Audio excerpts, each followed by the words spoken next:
Imagine कीजिए, रात का वक्त है, कोई सड़क पर है और अचानक एक पुलिस जीप आके रुकती है। बिना कोई वारंट दिखाए ऑफिसर सीधा गाड़ी में बैठने का आदेश दे देता है। अब क्या यहां उस नागरिक के सारे अधिकार खत्म हो गए?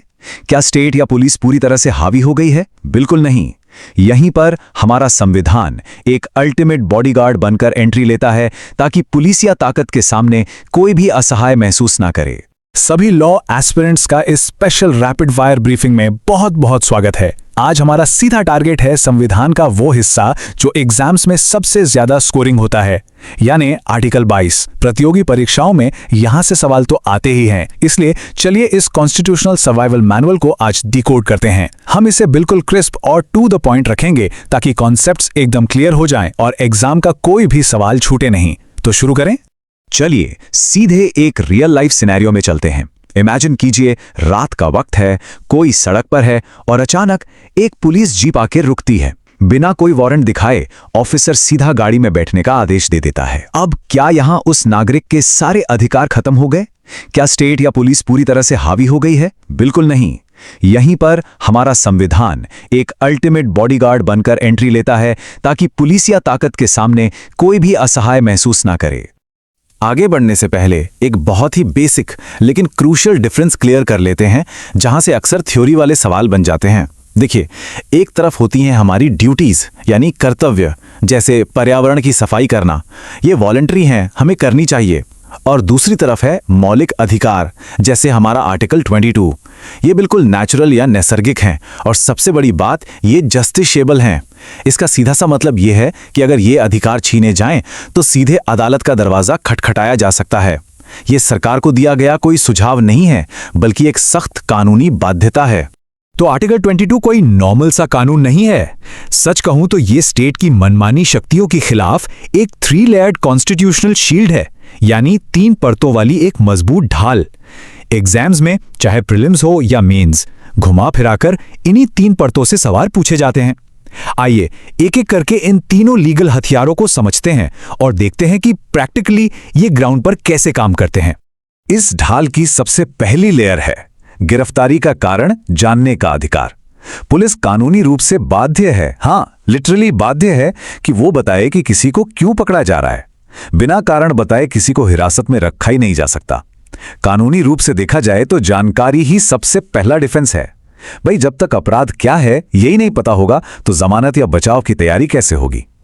इसी संवैधानिक अधिकार को क्रिमिनल प्रोसीजर और अब BNSS की धारा 50 के तहत भी ऑपरेशनल बनाया गया है, जो पुलिस ड्यूटी को और भी ज्यादा सख्त करता है।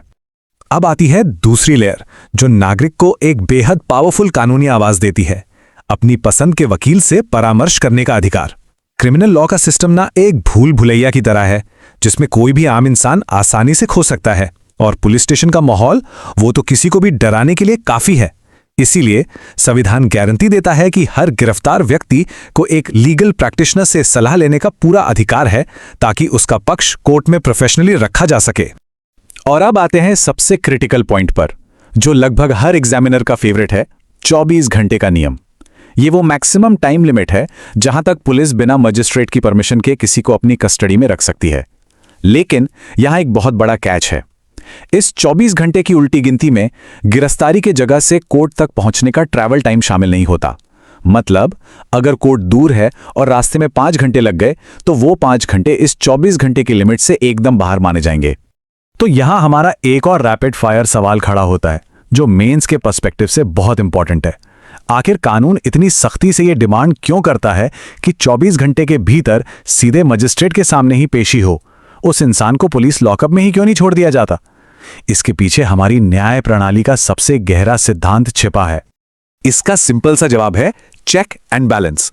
मजिस्ट्रेट यहां एक इंडिपेंडेंट रेफरी की तरह काम करता है। वो पुलिस की कहानी पर आंख बंद करके भरोसा नहीं करता, बल्कि सबूतों की बिल्कुल स्वतंत्र रूप से जांच करता है। याद रखिए, पुलिस सिर्फ एक इन्वेस्टिगेटिंग एजेंसी है, सजा सुनाने वाली अथॉरिटी नहीं। अगर मजिस्ट्रेट को लगता है कि गिरफ्तारी का कोई ठोस आधार ही नहीं है, तो वो उसी वक्त तुरंत रिहाई का ऑर्डर दे सकता है। यानी फाइनल फैसला कानून करेगा, पुलिस का लॉकअप नहीं। चलिए थोड़ा हिस्ट्री में भी चलते हैं, क्योंकि लैंडमार्क केसेस से हमेशा सवाल हिट होते हैं।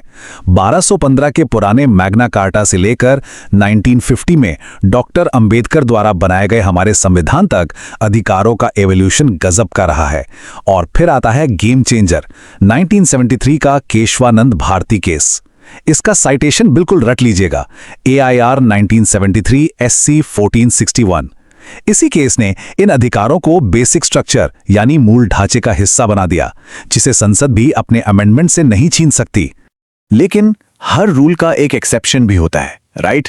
एग्जामिनर आपको फंसाने के लिए नेशनल इमरजेंसी का ट्रैप दे सकता है। आपातकाल के दौरान कई अधिकार सस्पेंड हो जाते हैं, पर ध्यान दीजिएगा, आर्टिकल 20 और 21 कभी नहीं रुकते। 44th कॉन्स्टिट्यूशनल अमेंडमेंट के बाद से यह बिल्कुल साफ है कि इमरजेंसी में भी जीवन और व्यक्तिगत स्वतंत्रता का अधिकार हमेशा एक्टिव रहेगा। एग्जाम्स में एलिमिनेशन टेक्निक यूज करते वक्त यह फैक्ट बहुत काम आता है।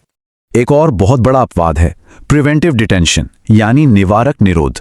नॉर्मल मामलों में गिरफ्तारी कोई जुर्म करने के बाद होती है, लेकिन प्रिवेंटिव डिटेंशन में किसी संभावित खतरे, खासकर नेशनल सिक्योरिटी को रोकने के लिए जुर्म होने से पहले ही हिरासत में ले लिया जाता है। ऐसे हाई स्टेक सिनेरियो में वो 24 घंटे वाला स्टैंडर्ड रूल और वकील वाला अधिकार उस तरह से लागू नहीं होता। स्टेट को ज्यादा पावर्स मिल जाती हैं, इसलिए इस टूल का इस्तेमाल बहुत ही सावधानी से होना चाहिए।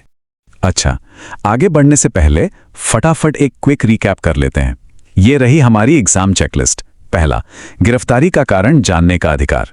दूसरा, लीगल रिप्रेजेंटेशन यानी अपना वकील चुनने का अधिकार। और तीसरा, 24 घंटे के भीतर मजिस्ट्रेट के सामने पेश होने की गारंटी, जिसमें ट्रैवल टाइम शामिल नहीं है। ये तीनों पॉइंट्स एकदम टिप्स पर होने चाहिए, फॉर श्योर। अब यहाँ एक बड़ा ट्रिकी सवाल पैदा होता है जो हर लॉ स्टूडेंट के दिमाग में क्लिक करना चाहिए। मान लीजिए राज्य या पुलिस इन सभी नियमों को बिल्कुल इग्नोर कर दे, 24 घंटे की ये ढाल तोड़ दी जाए, कोई कारण भी ना बताया जाए, तो क्या ऐसी सिचुएशन में हमारा पूरा लीगल सिस्टम फेल हो जाएगा? कोई रास्ता बचता भी है या नहीं? बिल्कुल बचता है, क्योंकि तब शानदार एंट्री होती है आर्टिकल 32 की। डॉक्टर अंबेडकर ने इसे संविधान की आत्मा कहा था और कई लोग इसे मजाक में पाप आर्टिकल भी कहते हैं। अगर आर्टिकल 22 टूटता है तो सीधे सुप्रीम कोर्ट जाया जा सकता है, खासकर हेबियस कॉर्पस यानी बंदी प्रत्यक्षीकरण की रिट के जरिए। यह रिट कोर्ट से मांग करती है कि उस बंदी को तुरंत सामने लाया जाए और अवैध हिरासत से छोड़ा जाए। यह पर्सनल लिबर्टी का अल्टीमेट हथियार है।